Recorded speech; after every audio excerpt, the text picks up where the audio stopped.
Hey guys, this is Adrian Wojnarowski of ESPN, and you're listening to the ML Sports Platter. The ML Sports Platter back with you all over the major platforms like Google, Spotify, Apple, Stitcher, Deezer, iHeartMusic, Amazon. Download, subscribe, leave feedback, and a 5-star review. Just find your podcast icon, for example, on your Apple phone, and it's purple. You tap it, and then you hit search. You type in ML Sports Platter. Hit subscribe. You will get new and archived episodes delivered right to your phone like pieces of mail. Hit me on Twitter at Mike L. Sports, the ML Sports Platter, all a part of the Brawl Network. And you can follow the Brawl Network on Twitter as well, at Network Brawl. We're brought to you by Stanley Law Offices, CNY Electrical, and our great friends over at Sit Means Sit Syracuse. Make sure that you indeed go visit sitmeansit.com. The greatest training that you'll ever get. Any dog, any breed, any behavior. And if you're in and around the greater Central New York area, they will make your home life a lot easier with your pup. And I'll tell you what, man, David and the gang over there, they just do an outstanding job. A big tip of the cap thank you as well to a new ML sponsor, ML Sports Platter sponsor. He was on a couple years ago and now is back, and it's Matt Graham, our good buddy, the State Farm insurance agent in North Syracuse, right there on South Bay Road. Get a free rate quote today. He does take rate quotes, and rate drops are available as well. So go find out more about that with Matt and his team.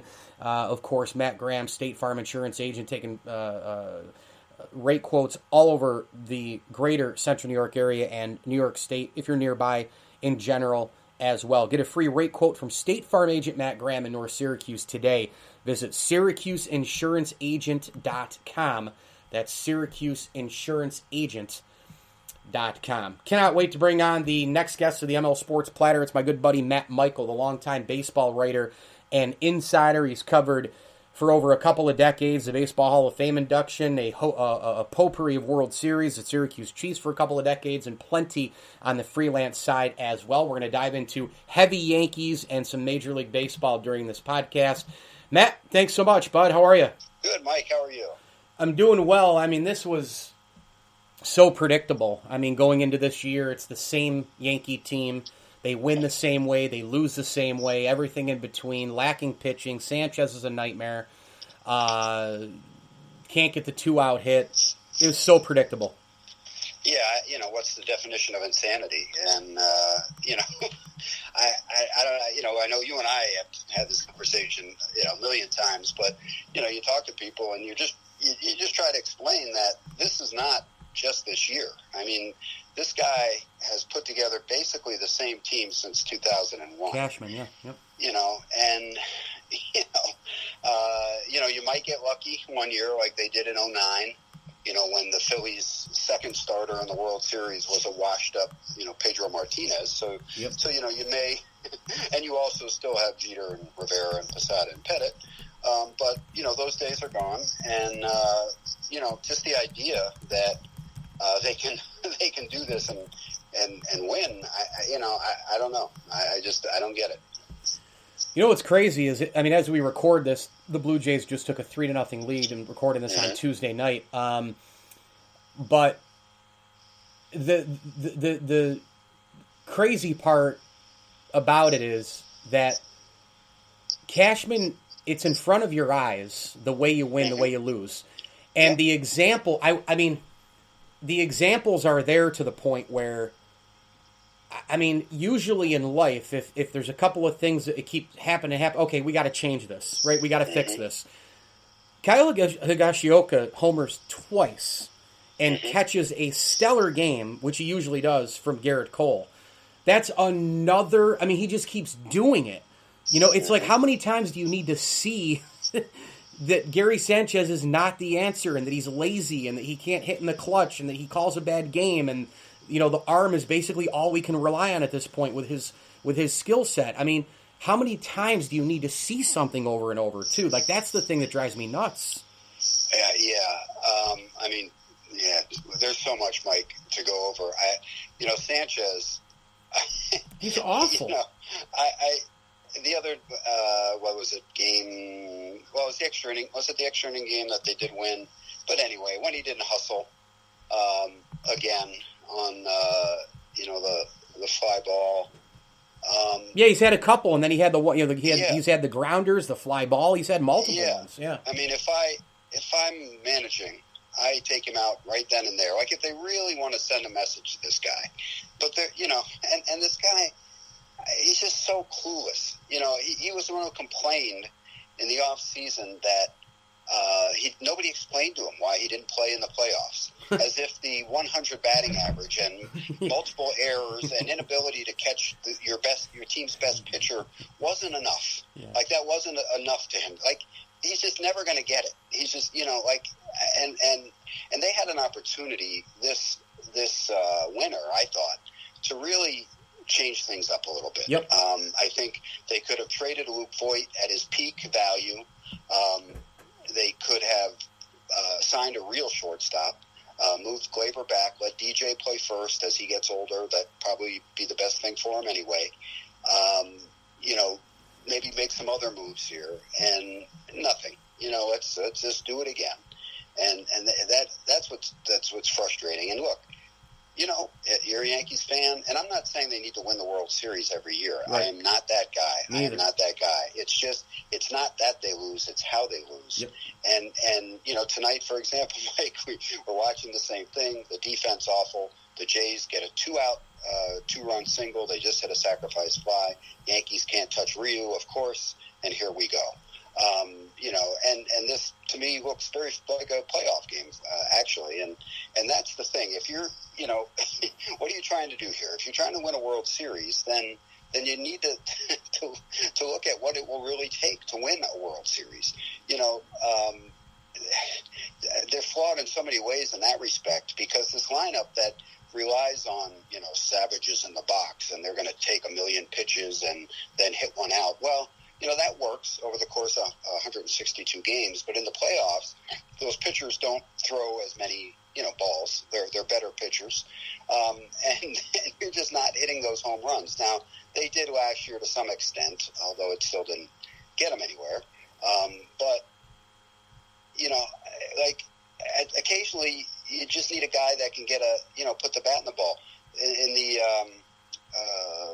the extra inning game against Baltimore, when Higashioka had 2 strikes against that, I forget his name, the reliever, who was just really nasty that night. And you know what? He shortened up, went the other way, drove in. Try that every now and then, it's okay. But there's no penalty for them. They just go up, they swing, their approach is the same way. If I could throw, if I had a Major League Arm for a day, put Stanton in there, and I will get him out. I will get him out. Strike down the middle that he'll take, expand the zone with a slider, strike 2, show him something up and in, ball 1, slider again, sit down. I don't know. It's just maddening. It really is maddening. And the other part, too, and I talked with Chris Vitale not too long ago about this from Ball 9. Look, you compare everything currently to the Tory Yankees. That's what we do. And why? Because that's the last baseball dynasty. It's the last dynasty for us. It's the real dynasty. How they won, the appreciation for those years just enhances by the day for me. And you compare those teams. This team has nothing against them, and that team would have done the stuff that they're doing. They would have been constructed, and all those things are true. Frankly, a lot of teams wouldn't be the Yankees dynasty of that time, and I get that. Right. But one big thing that happens on teams, even that don't win the World Series, teams that get to a World Series or are built the right way for what they have for resources and all the rest in the game today, they pick each other up. And that was a big deal in the Tory era. Matt, these guys are not winners / guys who can pick each other up. You can see it. They don't do it. They don't pick each other up. Stanton ain't going to pick up LeMahieu if he goes 0 for 4. These guys aren't going to pick anybody up. It's a splash here, a splash there. It's nice to see Higgy homer twice, but in a big spot, if everybody's bad, can he do that on a daily basis? It's not his job, but he probably can't. These guys can't pick each other up, and that has to do with the guts and the endless wherewithal to win baseball games. Yeah. My a few points, and I couldn't agree more because and we're not, neither of us is comparing, saying that this team needs to be the '98 Yankees. We recognize the greatness of those teams and that we may never see that collection again with the Yankees or another team. That said, the guy who was the general manager of those teams, of course he inherited the team, he didn't build it, but was Brian Cashman. So he actually saw what it really takes to win, yet when he has gotten the full reins, he hasn't come close to duplicating that. So that's bothersome, for me. And you talk about, to me, the picking each other up. I don't know if that. I think I agree with that. And what I look at it like mental toughness. Sure. And I think this team lacks just that toughness. When Paul O'Neill didn't always get a hit, he didn't always win a game, but you had that sense that this guy was going to fight and scratch to the end. And I'll give you a thing that really sticks with me, and I hate to for Yankee fans to relive this, but in the Game 5 against Tampa, everything on the line. Now, all we hear from these guys all spring training is World Series or bust. We're here to win a championship. Luke Voit guaranteeing we're going to win. That's all you hear. Then a guy named Broussard, their backup first baseman, for the Rays, comes into the game for their starting first baseman, who is a Yankee cast-off and hit very well against the Yankees, Choi. Broussard has his 10-pitch Paul O'Neill at bat against a guy who beamed him in the head a month earlier, 2 months, whatever it was, and he hits the go-ahead home run. Okay, that's what we're talking about. And then the Yankees come up in the ninth inning, and I'm sitting there watching the game, and I looked over at my wife. It was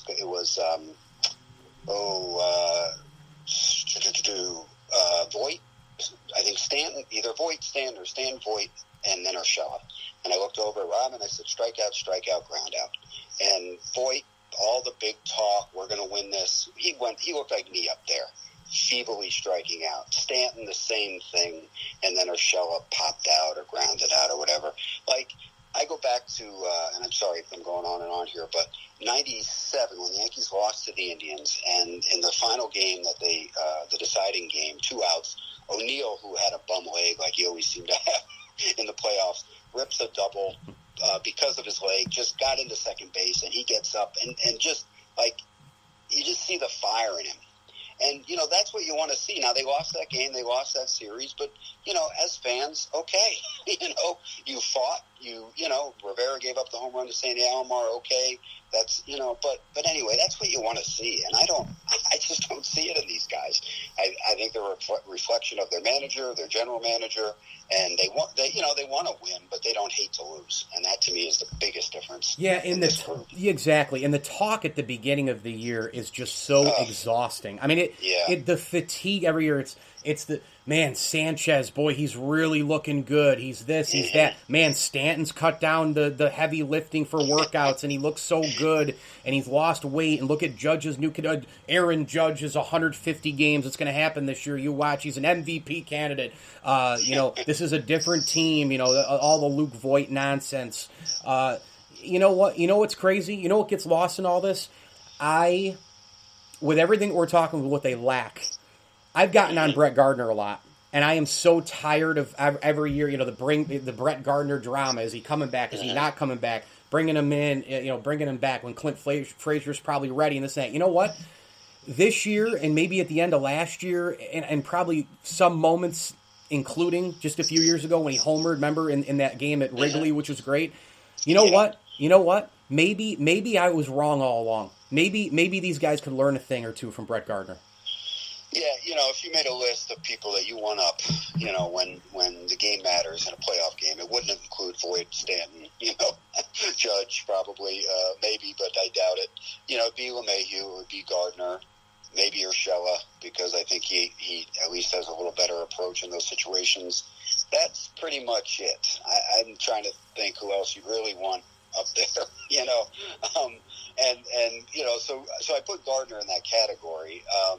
My issue with Gardner actually is not really what he does on the field, but another thing, like I just where are you, man? Like and I don't know that it's not happening, but I guarantee if somebody on the 98-99 Yankees pulled the stunts that Sanchez pulled, that Tino and Paul O'Neill and when I say guarantee, I'm not trying to name drop or anything, but I mean I've had a chance to be around that team a little bit, to talk to the writers. That was the heyday of New York's baseball writers.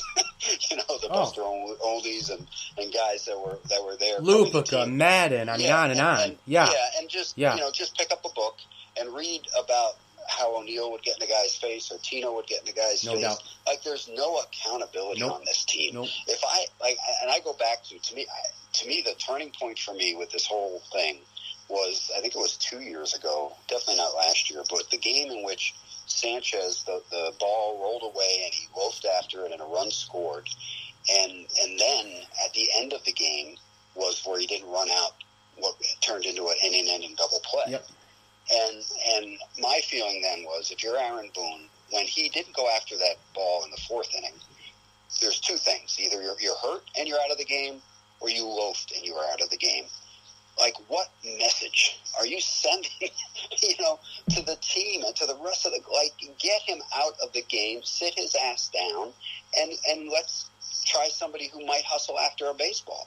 And to me, if that's his, those are opportunities for him to send a message. We don't see it. Of course, after the game, we hear, Sanchi this and Sanchi that and Judgy and, let's put a Y on the end of everybody's name and everything is wonderful.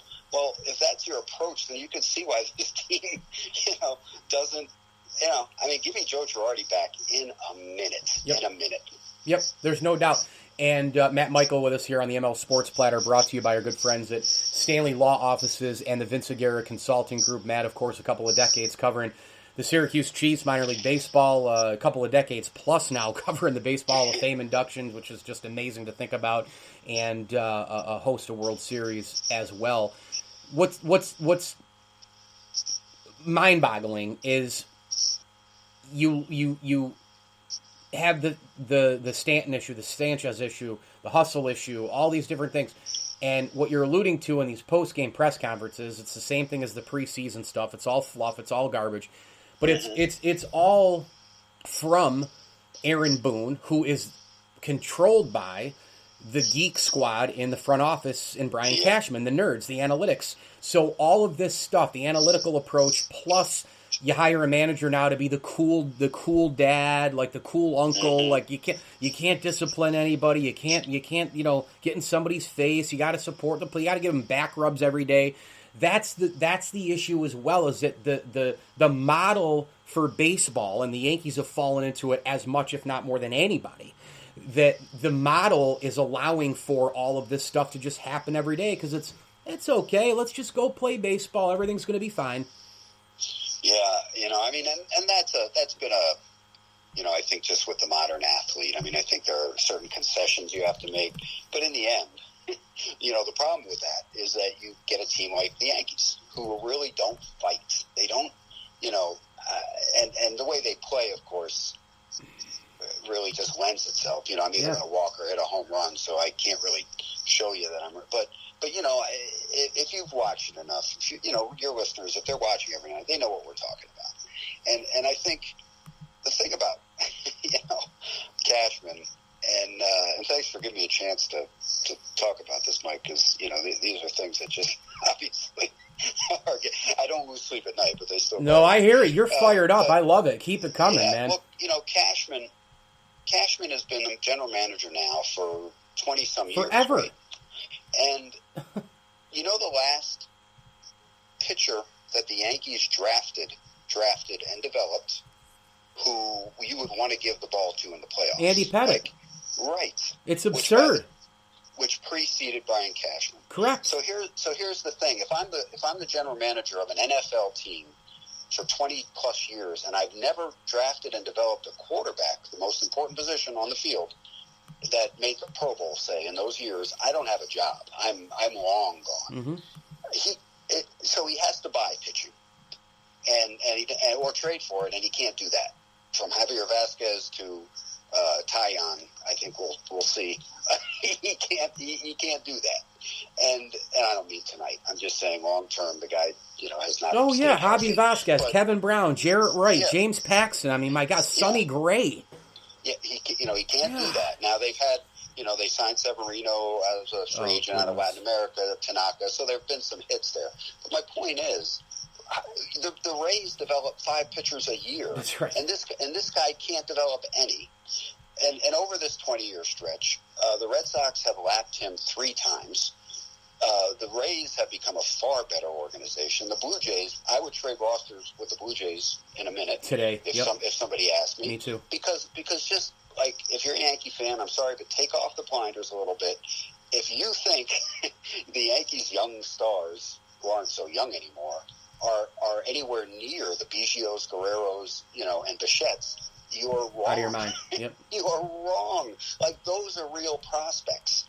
Like, we were sold as bill of goods with Bird and Sanchez and Severino and Judge, and they are nowhere near the Acuñas, Sotos, all the Dodgers guys. Dodgers have 8 guys who are better that they brought up in the last 2 years. It's like, so what is this guy really doing to, with the resources? Nobody has done less with more than Brian Cashman over 20 years.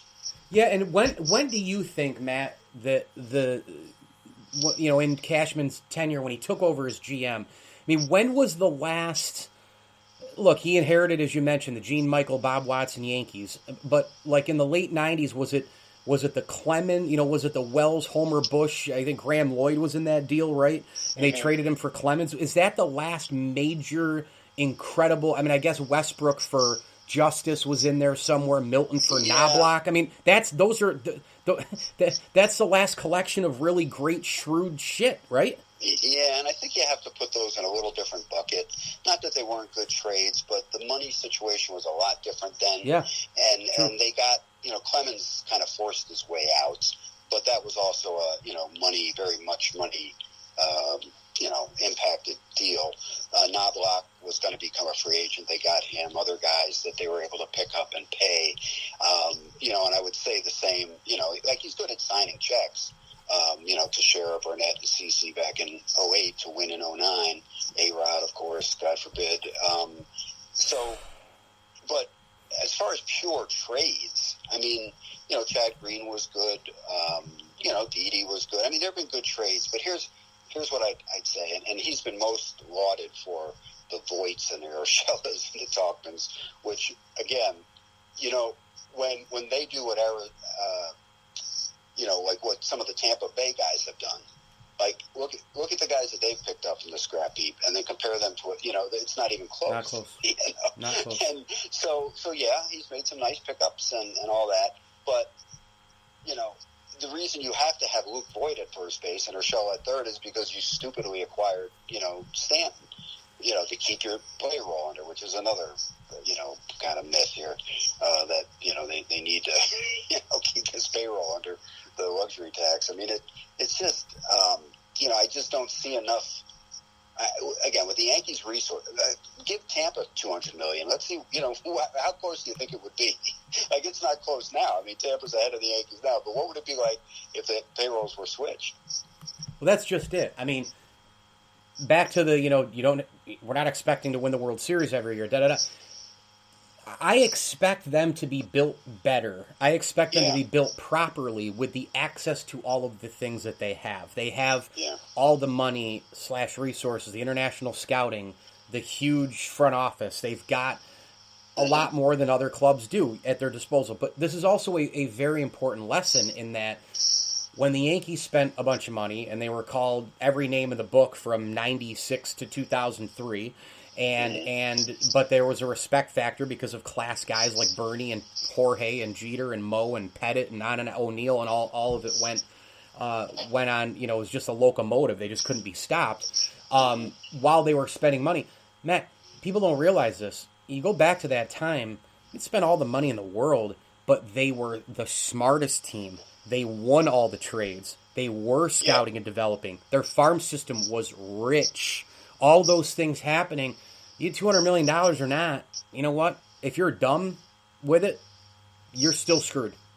Yeah, No, and if you look, I think, we talked about Clemens and Knobloch and some of those guys, but I think the only free agent, they re-signed Cone, they re-signed Bernie during that time.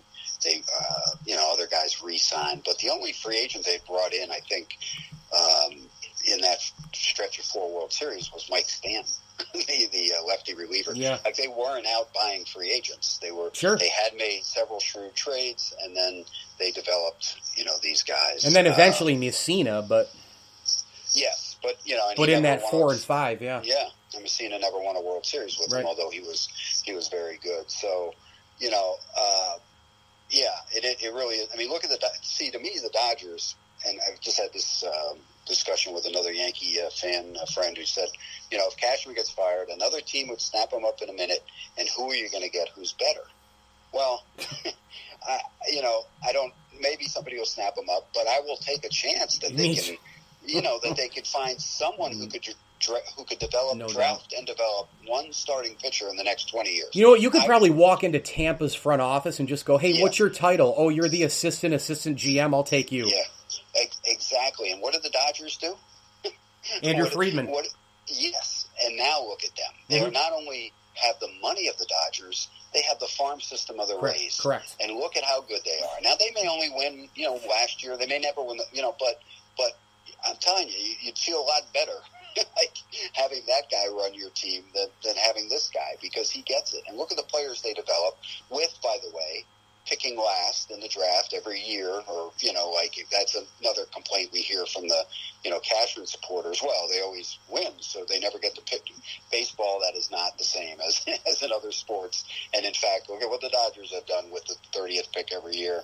They're doing just fine. No doubt. I am glad, though, that they finally won a World Series, because it had been since 1988, and they'd spent, whatever it's been, like, I guess since 2000, maybe 15-ish or 16, they've spent like $1.5 billion. I mean, they've gone north of that. It was just amazing when they were knocking on the door, knock on the door, win division, losing the playoffs, losing the World Series. And I'm like, this is crazy. That's the one thing, I mean, for all the slamming that we're doing of the Yankees, that's the one thing that's been totally unfair, is when the Yankees win Worlds, it's the payroll. When they don't win, can you believe the money they're spending and they're not winning? And the Dodgers, they don't win, but yet they're like, this team's, they're a machine every year until they don't win the World Series. And now they finally win a World Series. And you know what? Like Tampa in hockey, you got the Dodgers in baseball, you got some of these other teams that have finally won that. Now all those other accomplishments look better because you have one ring at least, and you're probably going to get at least one or two more in this era. It makes a difference. Those pennants look better. The division championships look better. The NLCS appearances look better once you get a ring, because everything else is kind of underneath that now. Yeah. No, and I'm, and you're right. Dodger fans could have been saying the same kind of things that we're saying right now, and maybe we'll look back and say, the Yankees kept knocking on the door, and finally broke through. But I think it goes beyond that. It's how you're constructing your team, how you're, I would say that, for example, I don't think any time in the last 5 years you would ever take the Yankees pitching staff over the Dodgers. I don't think at any time in the last 5 years you would take the Yankees' top 3 prospects over the Dodgers' top, that kind of thing. So, I think they are doing things in a way that give them a better chance to win than the Yankees are. Matt Michael, ML Sports Platter here, and Matt's our guest covering baseball for a long, long time. Minor league, major leagues, of course, and the World Series circuit and the Hall of Fame induction. I got a couple more for you, Matt. I've already held you long, but we're having such a blast, and I can't even believe we've talked almost a half hour already. You mentioned the prospects, and that's another big thing. Like, all of the raving reviews, and the Yankee farm system's back, and they get Torres for, in the Chapman deal. They trade Andrew Miller in that same year in 2016. They get Frazier, and they get Ben Heller, and they, you get just Sheffield, who they end up trading anyway. But Gleyber's supposed to be the shining star, right? Are you still confident that he can be a superstar? Because, man alive, the more I watch him, and of course they put him in a bad position playing at shortstop, but gosh, the more I watch him hitting the clutch, the more I watch his antics on the field, he is so far away from the major guys in Major League Baseball. He was supposed to be right up at the top, Matt. I'm telling you, I don't think so. Yeah, a couple things, with him. I think, like every Yankee, he tends to digress, the more he's around, like look at everybody's batting average, except for maybe LeMahieu, who's an exception because of the way his approach. But, Aaron Hicks, Stanton, guys, generally their averages just go down because of the Yankee approach. And I think, I think that might be happening with Gleyber. He's not a shortstop, clearly, but, for some reason they think he can play shortstop. The throw against the Orioles, just the lazy play. Like, and again, this is the difference here. When did you ever say that, man, Posada didn't run out that ball? Or, man, Jeter made a lazy play?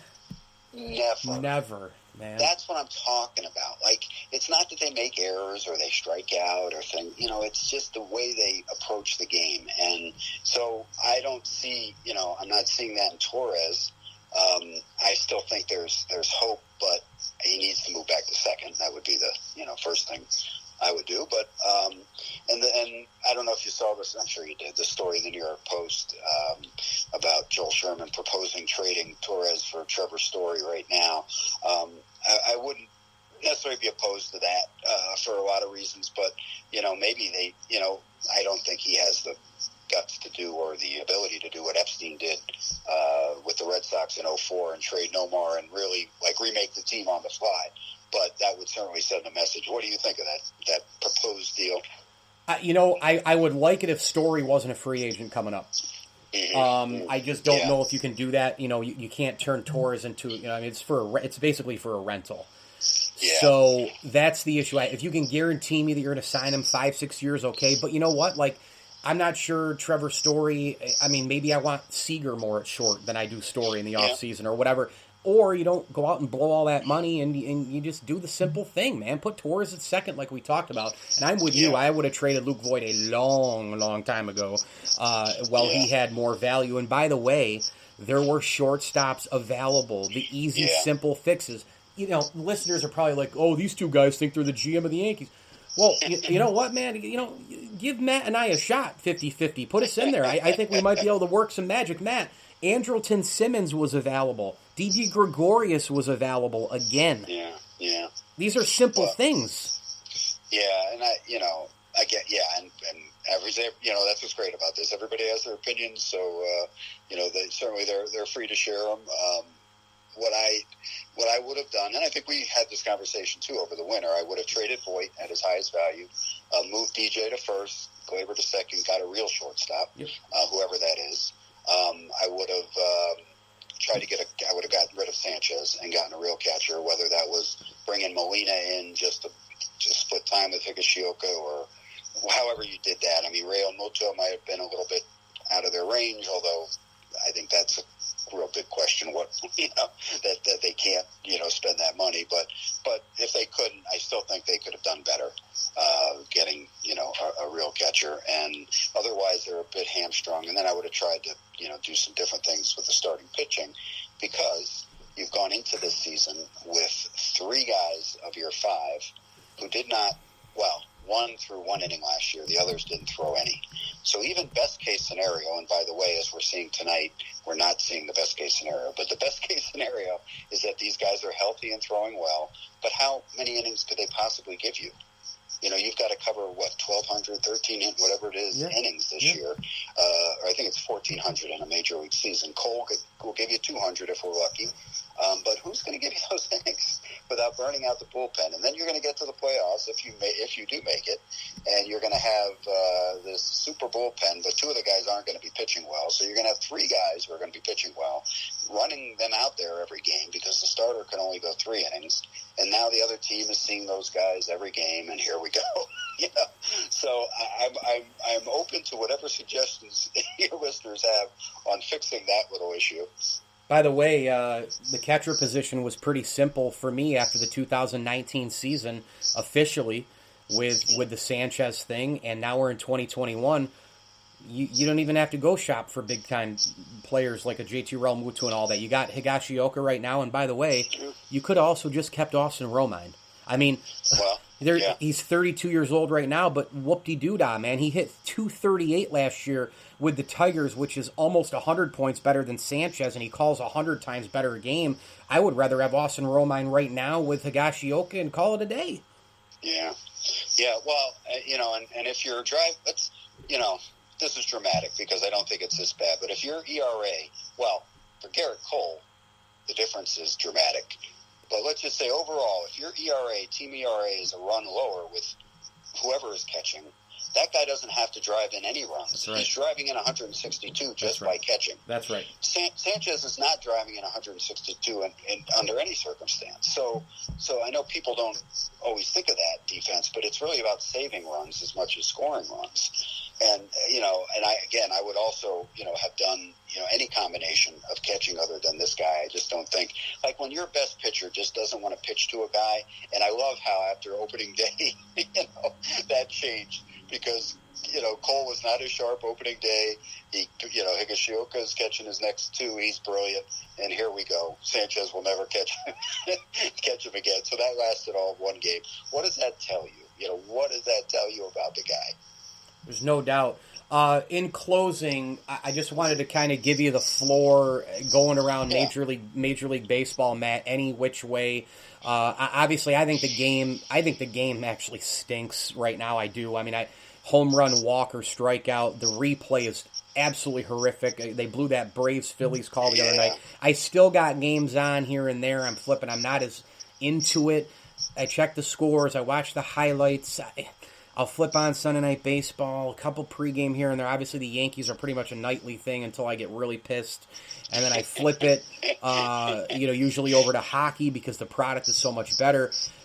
Having said that, with baseball, a lot going on, of course, within it here. Boston's off to a 7-3 start. Is this finally the year the Angels can make the playoffs? I know you and I are both starving to see Trout in the postseason. You've got the quick starts in the NL by some clubs. The Dodgers-Padres thing so far has lived up to it. Can't wait till those teams play. Why don't you just kind of go around baseball for a few minutes here in closing, just whatever's come to mind here in the first, 10, 11-ish games, I guess, of the year. Yeah, and it's, we're talking about the Yankees not for 10 games. We're talking about years. So I'll say, I don't want to jump to any conclusions for any team, at this point in the season. The product itself, I mean, I'm trying not to be the old guy, but I am the old guy.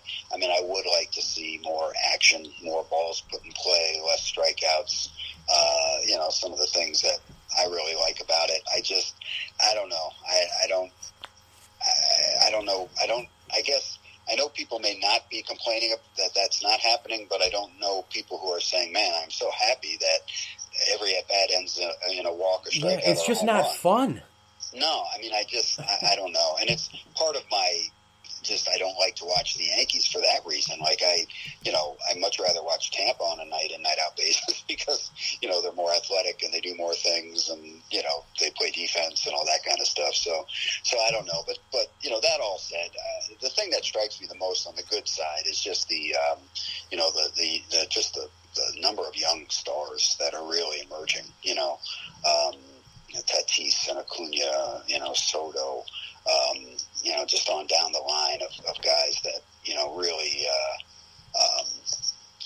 I mean, they're the guys that, like, if you're talking about prospects, these guys who come up when they're 19, 20 years old and they're making an impact. The Jays here have some of those guys so I think there's some hope here, as far as that goes, and, gets to the old story about, baseball marketing them. I don't know if that's ever going to really be resolved because of the nature of the sport, but I do really like, I think the talent level is immense, but not necessarily the way the game is played, if that makes sense. Yeah, there's no doubt about it. I can't wait, though, for the Padres-Dodgers games. Those should be fun. And by the way, when the Blue Jays came through Syracuse, not the Blue Jays, the Bisons, with these guys, Bichette, Biggio, and Vlad, all I just kept saying was, oh, shit. These guys are really good. They come from baseball pedigrees. I mean, they learned from the two Hall of Famers and another really good player in Dante Bichette. Vlad Jr. and Craig Biggio in the Hall of Fame. They're just there. They got it. They've got the pedigree. They've got the skill set. They've got the maturity. All the things you talked about. They are real prospects, and those are the things that are fun for me. I have fun watching Juan Soto bat. I have fun watching, Jacob deGrom pitch. There's a few things in baseball that still, I think Padres, Dodgers will be great, but overall it's just meh at this particular point. The game is really, really down.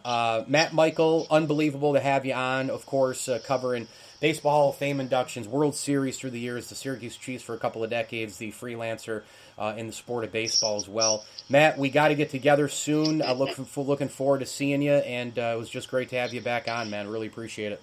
Yeah, thanks, Mike. Thanks for letting me vent.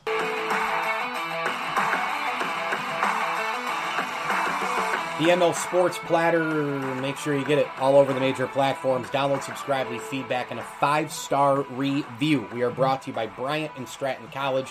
For every and in life, go ahead and visit bryantstratton.edu. Classes are always starting 2- and 4-year degrees. It's a great time to be a Bobcat, man. Athletics, academics, and excellence at Bryant and Stratton College. Tip of the cap, thank you as well to Western New York OTB and Batavia Downs Gaming, Camillus Golf Club, Rosie's Corner, and Welch & Company Jewelers. You need that watch, you need that engagement ring, you need that wedding ring, you need that necklace. Go shop the showcase today at welchjewelers.com. Check out the special of the week services. You can shop the store and find out more about jewelry financing as well. Daniel Luce and the gang doing an amazing job.